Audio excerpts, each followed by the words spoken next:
La trágica caída de Shurima no fue nada, comparada con la tragedia de su ascenso desde la tumba. Una forastera aparece en un mercado situado en los confines del desierto. Casiopea, una noble de Noxus, en busca de un guía que la lleve hasta la mítica ciudad perdida. Pero no contrata a cualquiera, pues su nueva guía es la propietaria de un arma antigua y legendaria.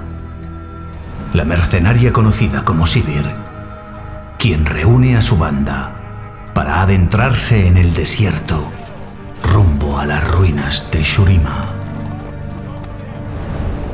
5 días bajo un sol abrasador. Un explorador avista las torres que surgen entre las dunas y una escalinata que se adentra en lo profundo. Así pues, descienden hacia la oscuridad. Tesoros antiguos relucen a la luz de las antorchas. Incluso Sivir está sin palabras ante la grandeza de las ruinas.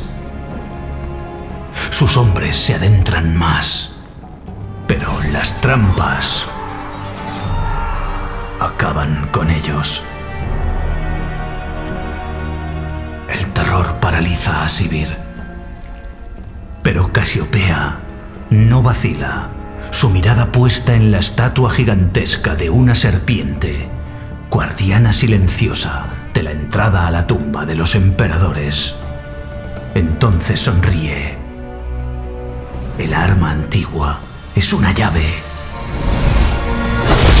Casiopea traiciona a Sivir.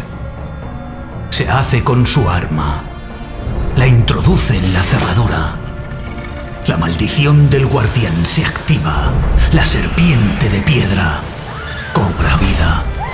Atrapa a Casiopea entre sus fauces.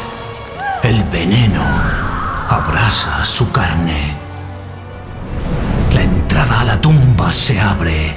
De ella sale Renekton, el hermano al que amé y al que tuve que encerrar, terriblemente enloquecido. Tras él Sherat, el arquitecto de su tormento. Mi fracaso se ha completado. Sivir se aparta arrastrándose. La sangre mana de su herida. Y entonces sucumbe a la oscuridad. Contemplad el legado de Shurima y perded toda esperanza.